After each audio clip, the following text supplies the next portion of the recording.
Thank you for signing in to the webinar Prescription Opioids, an Introduction and Overview of Pharmacology and Effects, Part 2. And this is also a review of the online class, The Science of Opioid Dependence, Treatment, and Recovery. Okay, thank you, Michael. Go ahead. Yes, hello. I hope I'm being heard without a problem. Again, thank you for coming in to the webinar.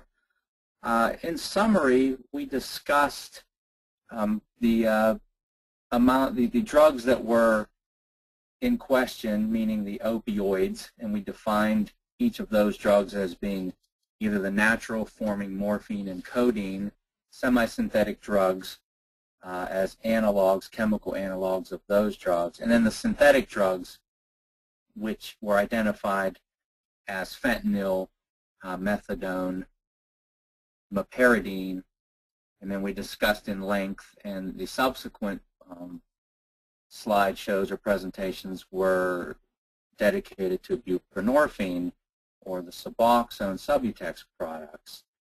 We looked at the chemical composition of these drugs in relation to each other, and the way they would trace back to morphine and codeine, the similarities between them, the neurochemical interactions that caused the symptoms and effects within the central nervous system of these different drugs, and the pharmacology, basically, of them that was defined in terms of the pharmacokinetic, say, how the drugs were absorbed, how they were metabolized within the human body, and what products were the result of that.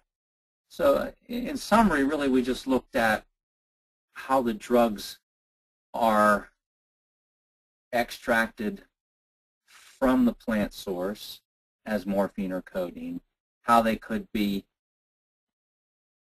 changed to the different types of chemicals and subsequent drugs that we were interested in, and these changes were based on effects needed as far as better absorption through the GI tract, stronger, more potent medications, less side effects, the ability to clear the drug more easily, and so forth, again, defined in terms of pharmacology. And then, of course, leading into the presentations based on buprenorphine, we're looking at treatment options involving buprenorphine and methadone and how those drugs as opiates themselves compared to the others. So as far as all of those large general summary type of items go, I think we can start asking questions based on any of those types of parameters or anything else that somebody may have in mind after going through this material. So I can pull up a slide if necessary, or I'll attempt to just answer any questions that someone may have from what I've learned doing all this information. So please feel free to ask anything.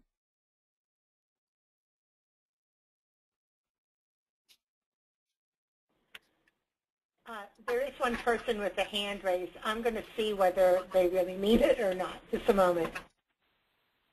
Carol, I see that you have your hand raised. Are you interested in talking with the presenter? I did unmute you.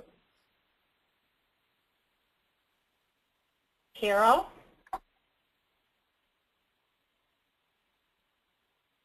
Carol, do you want to speak to the presenter?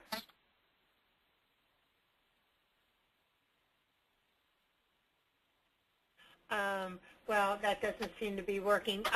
Carol, if you're on a computer mic now, it looks like if you would like to call in and speak to the presenter, just go down to the audio box and click on phone. So I'm not hearing anything. Okay, I don't have any questions for you yet, Mike. Okay. So if you want to do a review or All right, hold on one second, please. Thank you.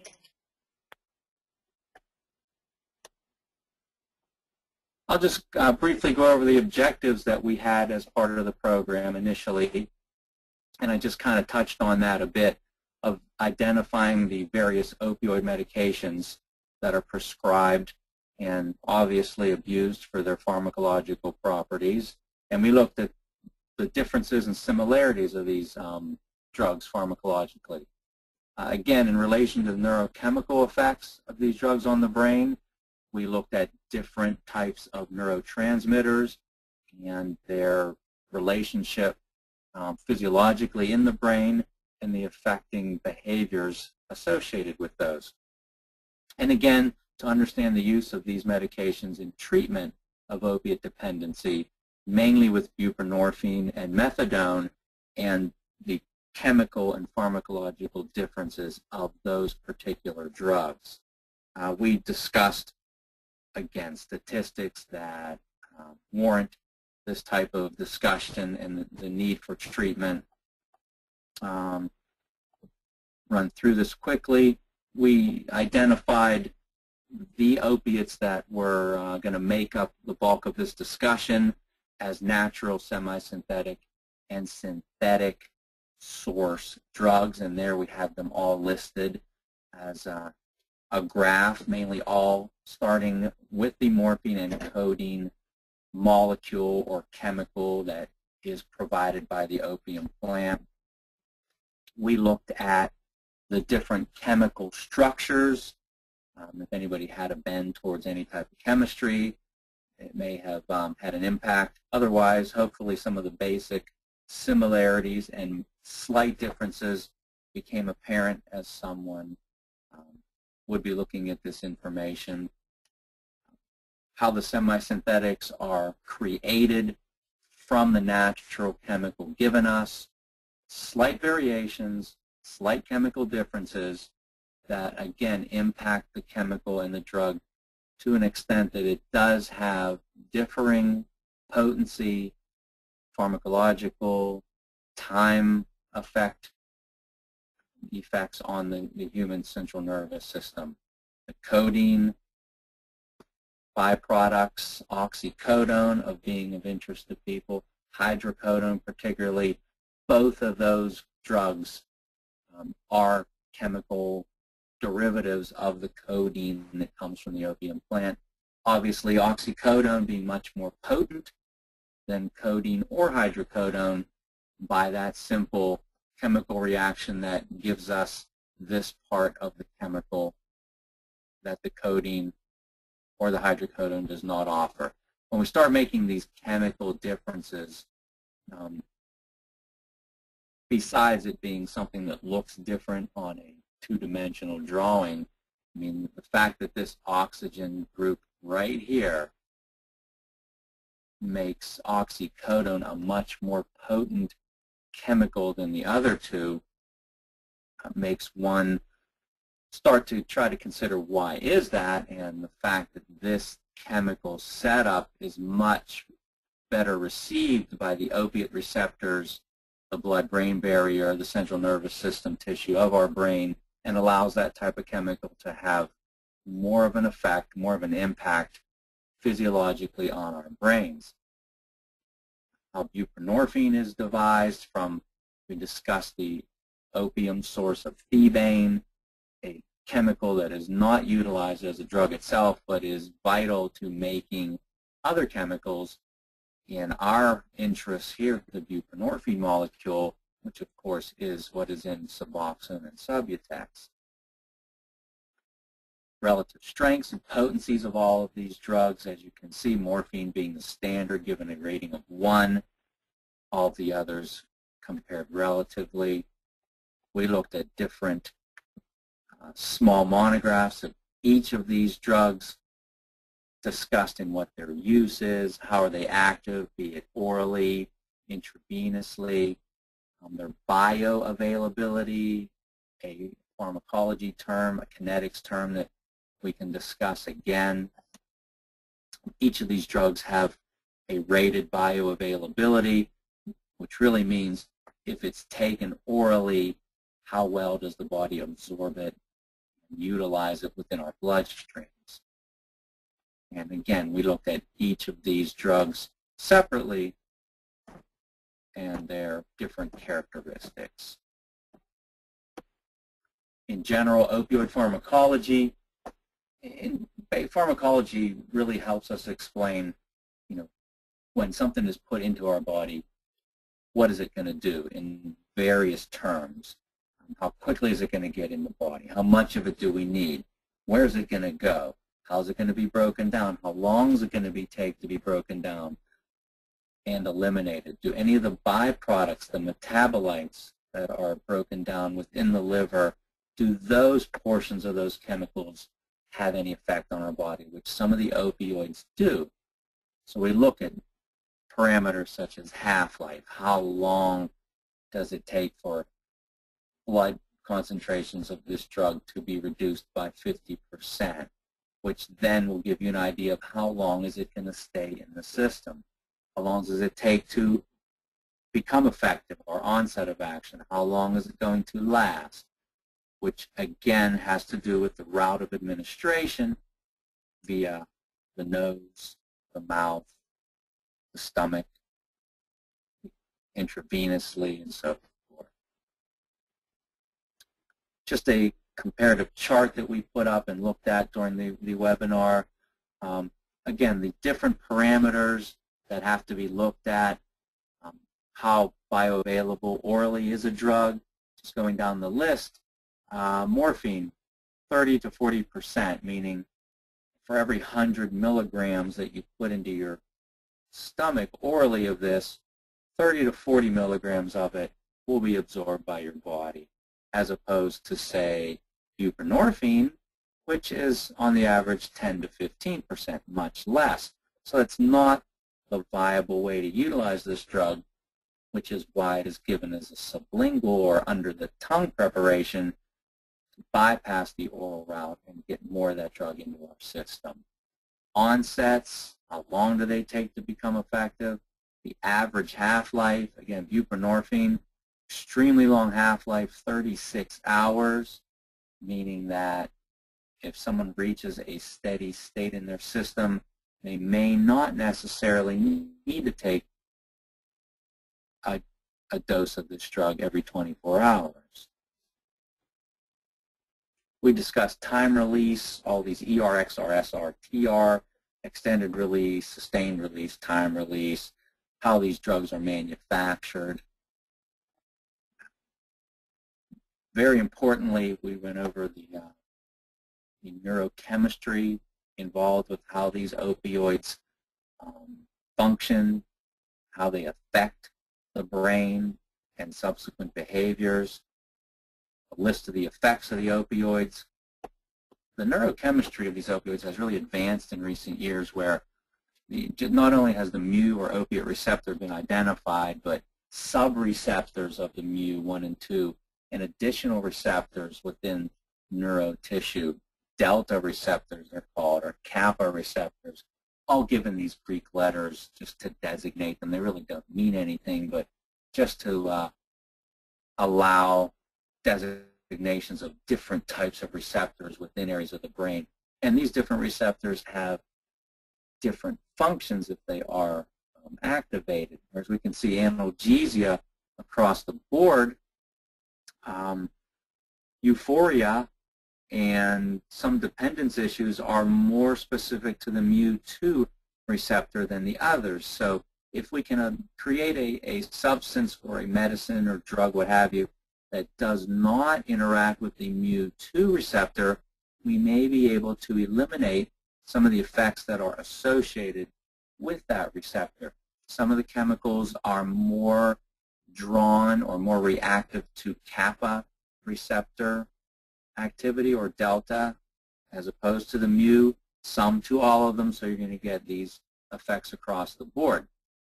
The point to the chemists and those devising these drugs is to try to make a drug that is perhaps delta receptor specific, where we will get straight analgesia and not any of these other side effects that cause the issues of abuse and dependence.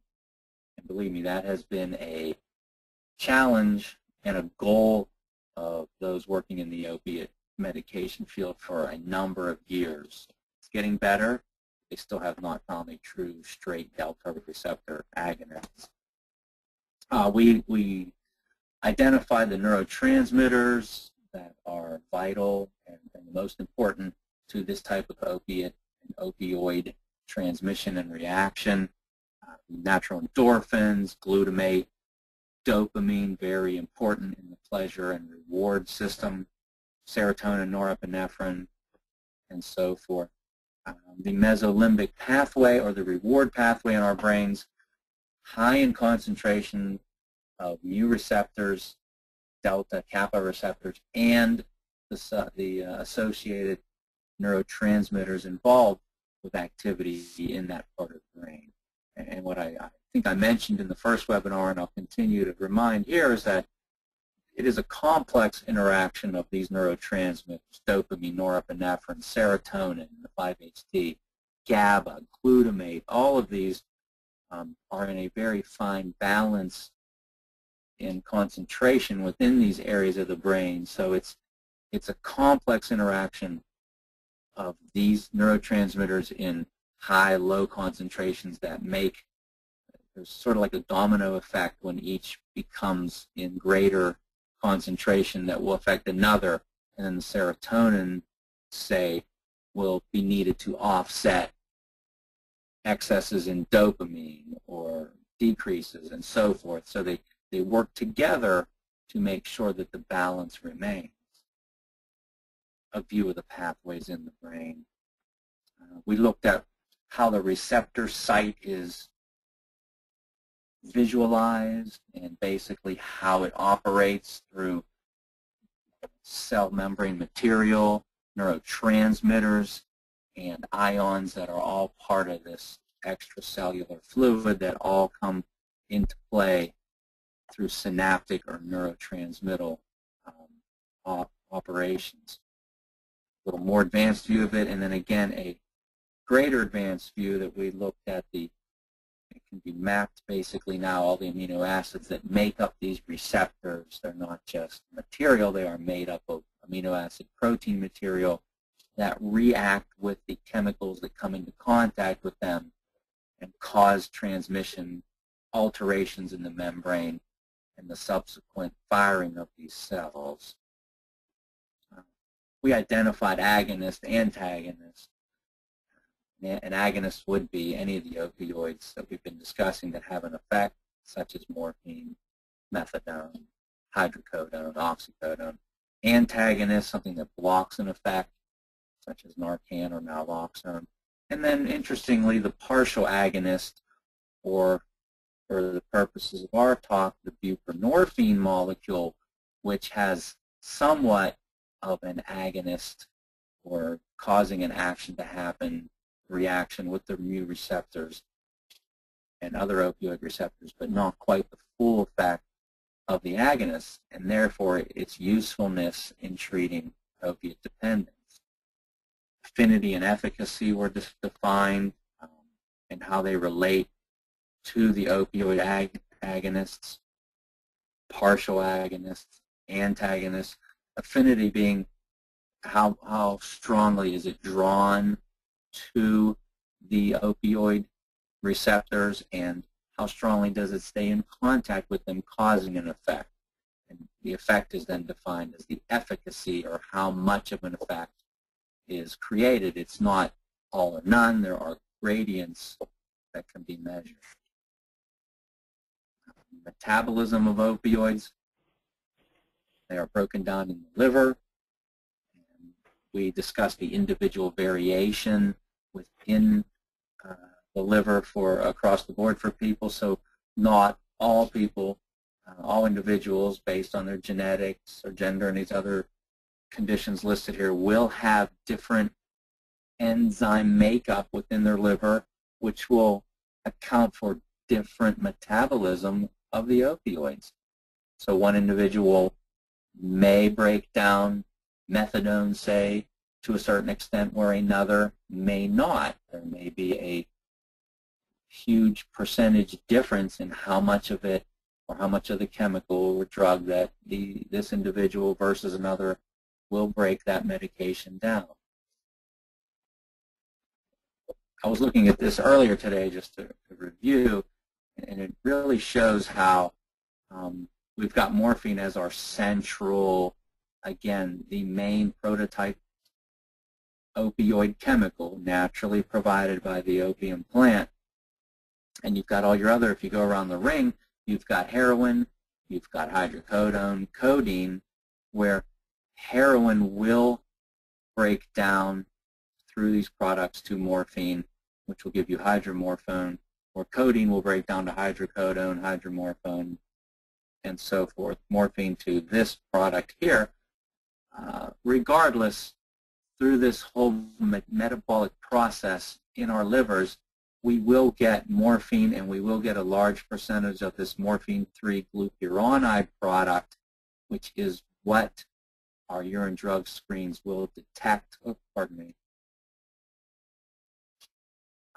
as positive for someone who may be using heroin, morphine, codeine, hydrocodone, hydromorphone, and whatnot. So that is the chemical byproduct that the drug screen will be testing for. And that whole positive and usefulness of the drug screen is based on the metabolic process of these chemicals. Okay, Mike? Yes. Yeah, we do have a couple questions here.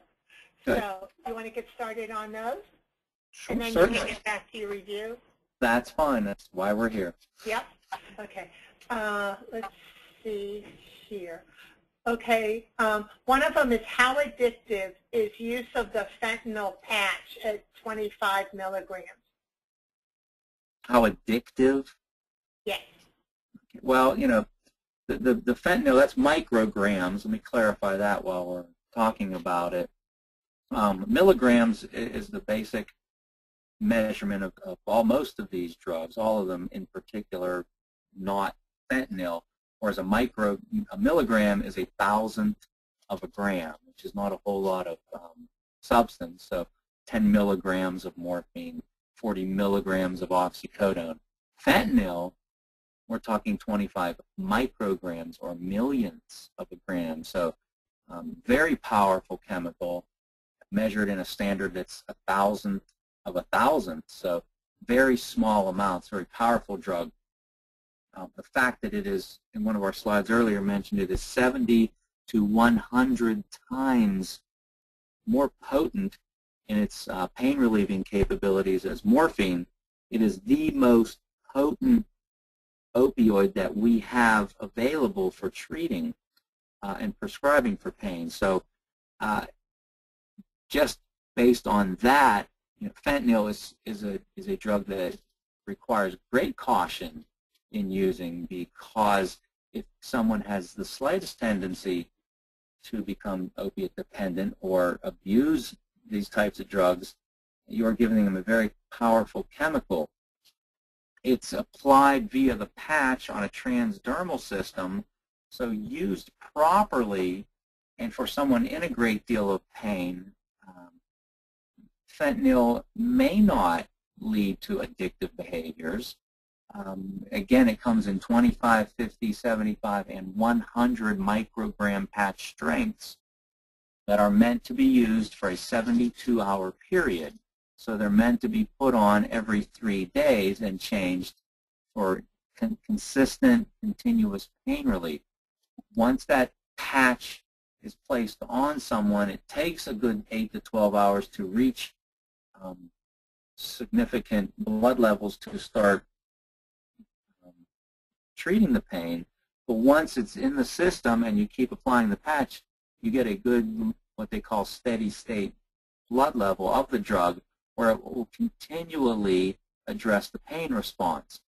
Again, like any other opioid, tolerance will develop, and over time the pain response may become great, where an increase in the dose will be necessary, and you see that all the time.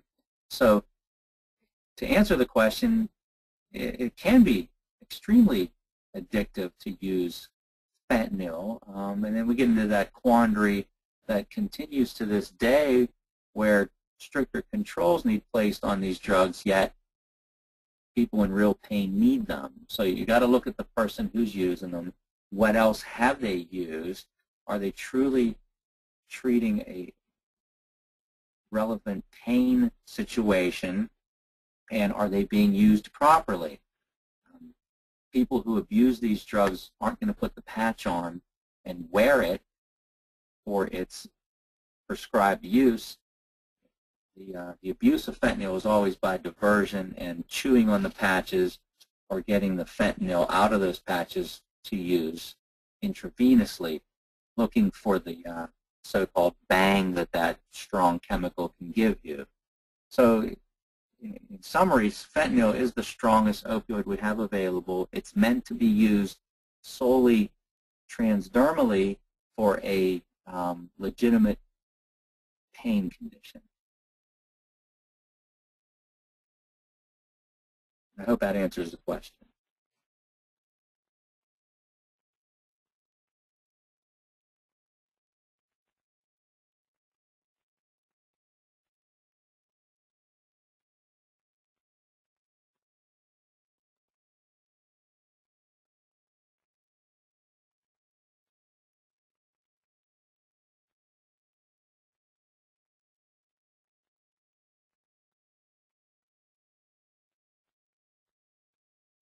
Hello?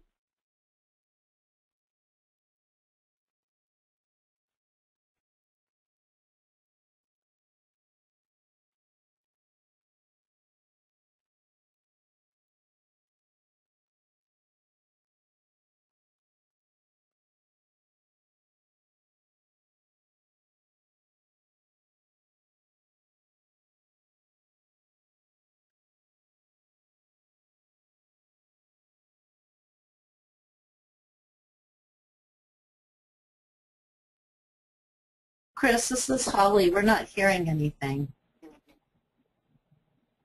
Holly, can you hear me? I can hear you, yes. Was my It's not you, answer Mike. there heard? Okay. Chris, if you're speaking, we're not hearing you. Okay, sorry. Can you hear me now? And Michael? Yeah, but you're very faint. Huh. I wonder what happened. Okay, am I any better now? I want to be sure people can hear me. Slightly better. Okay. For toxicology screening purposes, how do we distinguish a client that is using Percocets as opposed to heroin, since they both give positive for opioids? Yeah, for a routine urine drug screen that's just going to give you opioid positive, you're not going to be able to do that. Basically, let me see if I have a slide here.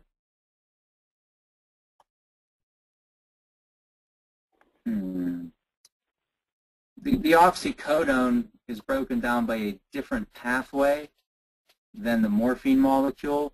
Oxycodone being a more product of codeine.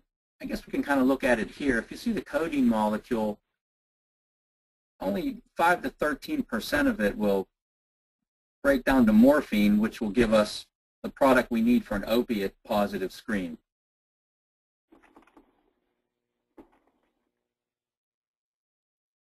Am I heard? Hello, am I being heard? Yes. Did we get that portion of it? I apologize. Yes. No, I think we got it. Okay, yeah. I just saw something that my audio was lost. Okay. But basically, if you've tested people who are using high doses of oxycodone, a lot of that will, so they say, bleed over into a positive morphine, break down through a codeine-like product into the morphine molecule, and give us this product for a positive screen. But if it's not a high dose, and I'm sorry I can't give you an associated number there, if it's just a routine, say, 80, 100 some milligrams a day, it's not going to give enough of this byproduct to test positive. Heroin will break down 100% into this molecule and give you no problem for a positive. Just recall that this morphine metabolite here is what the opiate drug screen is looking for a positive. So we need to get a lot of oxycodone or codeine type product into this pathway to give us a positive. Oxycodone, being a derivative of codeine, is not going to do that, so we need an oxycodone specific urine drug screen test to get that. So you need to have a test that tests specifically for oxycodone. Okay, thank you. Here's another question. Once the subcutaneous formulation of buprenorphine is released to the market, will it be absorbed more effectively than the sublingual formulation? Yeah, I can only kind of guess at that, but basic pharmacology will tell you that the subcutaneous route will put the medication in the bloodstream effectively and efficiently. The only problem with buprenorphine is the fact that orally through the stomach it breaks down considerably and gets into the liver very quickly, what they call first pass effect, and pretty much denatures and destroys the chemical. So the subcutaneous route would be an effective route, probably to a higher degree than the sublingual route, which is why I would think that that would be a pursuit in getting it in that formulation. A lot of people don't want to give themselves even a sub-Q injection, but to increase amounts, sublingually they get a decent amount in there. But again, the physiologic restraints of someone's mouth or saliva or leaving it on the tongue, the variables in there can cause such a problem. So if we go along the line, say, of injecting insulin subcutaneously, there's not a lot of room for variables there, so we could get better blood levels and more consistent blood levels. So yes, I would agree with the fact that that would be a much better route of administration for buprenorphine. Okay. When hair analysis is done for drugs and metabolites, how is the accepted level determined? Hair analysis? Yes. Yeah, I didn't cover any of that, but just from a few things that I have looked into and read, I believe the standards are there regarding what hair analysis can provide up to a 90-day time constraint. Sorry, Mike. I'm hearing a lot of static. I'm not. Okay. How's that? Yeah, I don't hear anything right now. It was just coming over everyone. Okay. Yeah, I heard that as well. Okay.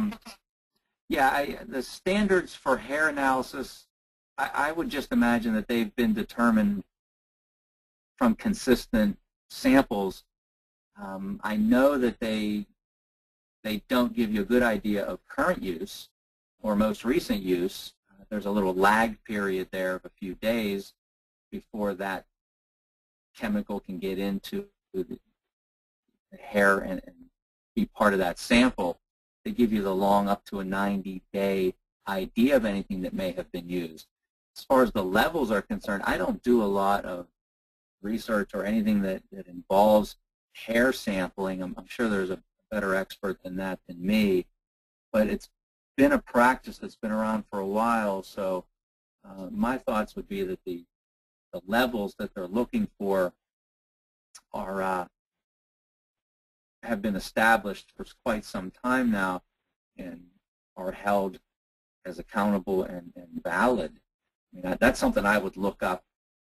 Just try to look up some websites that may be good resources in that respect. And I'm sorry, that's all I know about that. Okay, thank you. I think Lisa had something she wanted to ask. Lisa, you're unmuted. Are you still there? Yep, I'm still here. Okay. Do you have something to contribute or to ask Michael? One of our homework questions that we had in the online course presupposed that we had a client who had successfully been on methadone as a medication-assisted treatment for 5 years and had done very well. Previously had not done so well in years past, but had a really good track record for 5 years. And that client comes in, that patient comes in, and because the success of his friend who is using buprenorphine decides he wants to switch to buprenorphine. And what clinical concerns should a clinician be aware of? What kinds of conversations should happen between clinician and patient around that kind of issue? For a client of 5 years or plus, 5-year good track record in methadone, wants to switch to buprenorphine. And you're asking clinically what a clinician should address in that respect? Yes. To cover all the aspects of it, I suppose. It's a legitimate request to want to change things up, so to speak, or get out of the methadone clinic world, or feel that maybe now's a good time to switch and show a little more progress in our recovery. The fact that someone has done well for 5 years in methadone, I'm not the responsible clinician, but I would tend to think that that person has made many changes in their lives that have led to the success, and we wouldn't give all of the success credit to the drug, the methadone. The buprenorphine is going to do similar types of things neurochemically. The fact that it would be through a physician's office and the client may have a good relationship with a potential physician would help in that respect, as well as a therapist or clinician in that environment as well. I believe, depending on what their dose would be, hopefully they have been tapered down to a significantly low enough dose to make that switch. I mean, it's been rule of thumb that it should be 30 milligrams per day for a long time now. So at that dose or even lower, the word is that buprenorphine is easier or less intense of a protracted withdrawal than morphine. So we can always lean on that and say that that's a positive step if we can get onto buprenorphine and start looking forward to decreases of the medication to begin towards a drug-free recovery. I guess the most important thing is to make the client aware of the fact that on two fronts. One, the clinical side, that whatever they've been doing and whatever has been successful for them and whatever motivating factors have led to where they are now, to please continue that. That should not change one bit. And on the other front, the medicine side of it, there's going to have to be a transition phase to make someone aware of that. As the methadone is being removed from their system, so I'm getting that kind of static sound again. Yeah.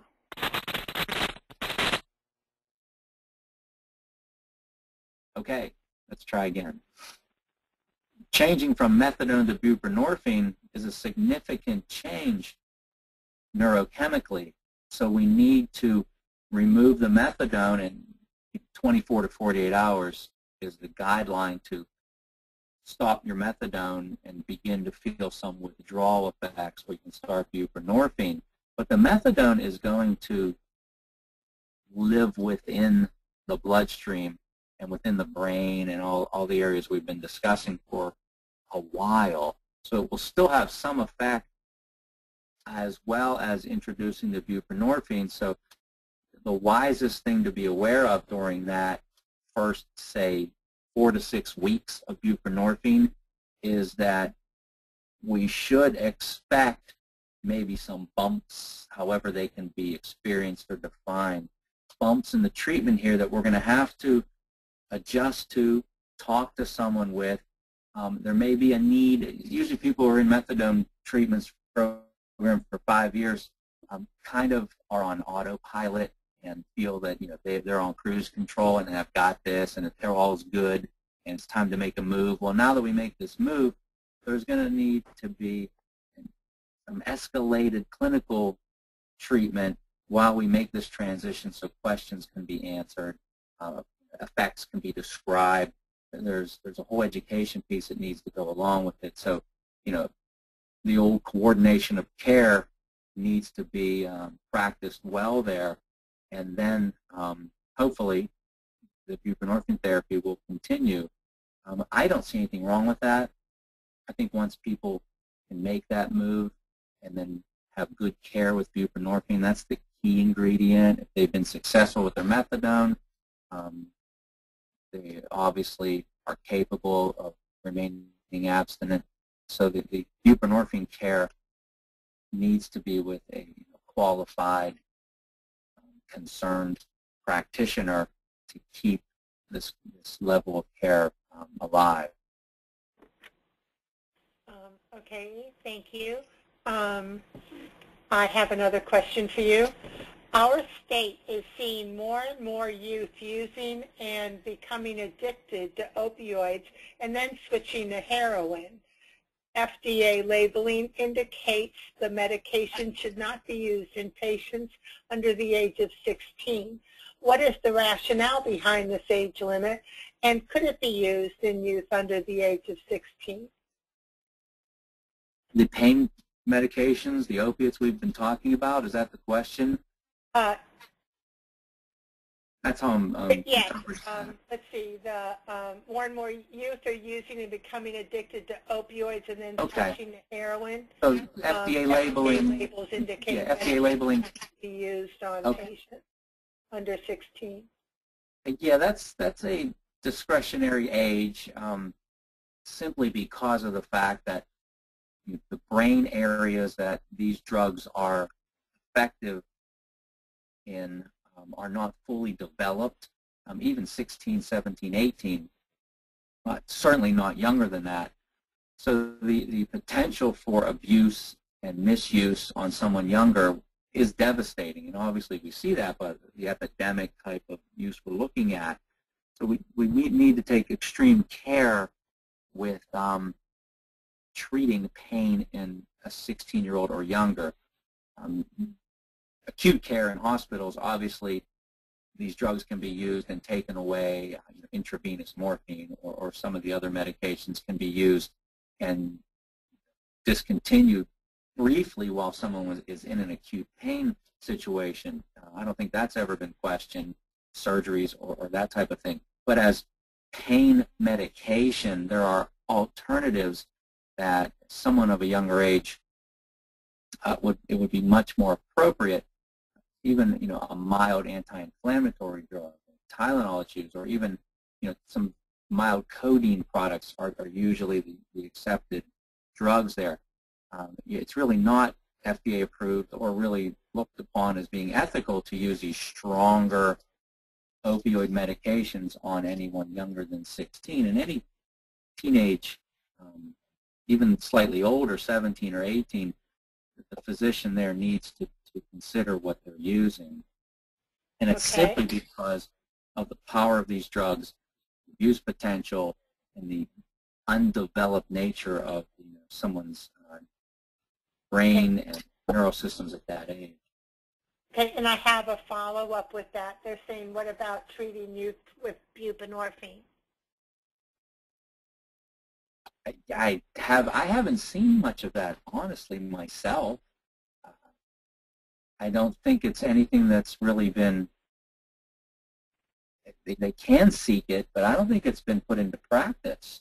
I haven't seen many of the physicians that I know accept clients younger than 16. Again, you're looking at an opiate, an opioid drug, buprenorphine, that could be potentially efficient and advantageous in that respect, or it may contribute to the opioid agonism or the use of the drug where you don't want any more opiate introduced to these these younger systems. So I don't think it's looked highly on, such as methadone. Same thing. They don't want methadone to be used in an under 18 population. Okay, I have now what I think might be a phone question. So let's see, Jean, I unmuted you. Would you like to ask your question by the phone, the question that you already typed in? Can you hear me? Yes, I can. Go ahead. Well, I can ask it from, I can read it. The audio on my computer doesn't work. So, oh, well, I mean, we can hear you fine. Okay.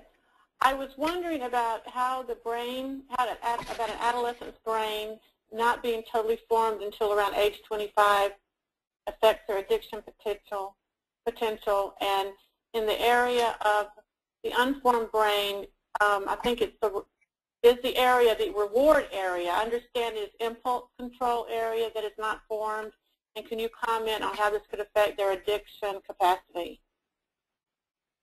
Yeah, that's a good question. That's a loaded question, and that gets down to really some very strong and long-term effects that are unfortunately a result of a younger, undeveloped brain being exposed to opiates, especially chronically. Yeah, you're right in that the frontal cortex, which is part of the brain that is responsible for regulating the inner parts of the brain that have to do with impulse control. We've got frontal cortex that develops to temper or buffer impulse control down a lot of these pathways, to make rational decisions based on input from sensory stimuli. The serotonin neurochemical is not fully developed as much as the dopamine producing areas of the brain. So the younger central nervous system or brain that we're talking about is more tuned into, we should say, or receptive to outputs of dopamine or immediate reward, as opposed to antidepressant or neurochemicals that will buffer the dopamine load and lead to impulse control. Norepinephrine has a lot to do with that as far as focus and controlling hyperactivity. So in a nutshell, to summarize, the underdeveloped frontal cortex, where a lot of the higher functions, as it said, decision-making, impulse control, are not in place yet, the younger brain is more of a victim of neurotransmitter dopamine overload than a more developed brain. So if we continue to allow dopamine and several of the other neurochemicals involved with continuous abuse or use of these opioids, then that is going to be the overriding factor in what drives the behaviors. Just consider the younger people that, if you're a clinician who you've worked with, their attitudes, their perceptions are all based on reward, immediate gratification, what motivates them, what rewards them, as opposed to taking all of this information, all of this stimuli, be it auditory, visual, feeling, tactile, and processing that information through experience, through temperance, through decision-making, through impulse control. They're not capable of doing that. So we're really fueling an immature system that cannot control through advanced pathways of what the brain is going to do.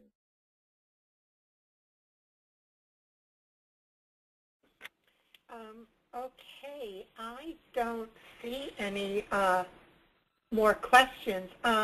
If you have any more questions, please type them in now or give me an indication that you want to be unmuted.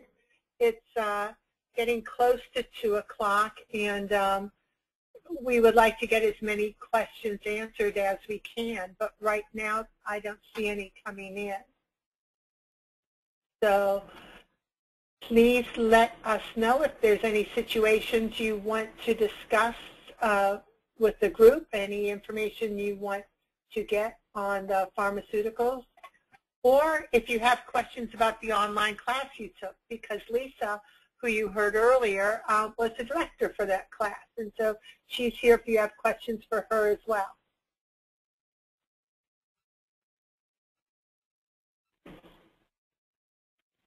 I don't see anything else coming in. Lisa or Holly, do you have anything else to say at this point? Lisa, I unmuted you.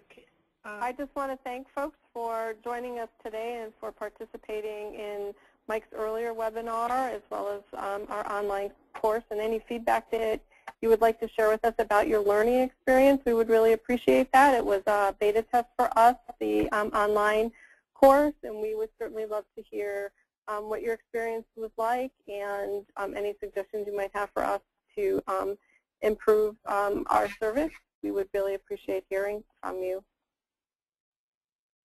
Yes, thank you. Anybody else have anything to say? Any other questions or comments? I don't see anything. So, Michael, I think that that's going to be it for today. And thank you so much for this part 2 of the webinar and online class. All right. You're welcome. I appreciate your time. And thank you for all the work you've done on the initial webinar, too. So, you're welcome. Thank you very much. And that being said, I guess we will end this session. Thank you all. Thank you. Thank you all.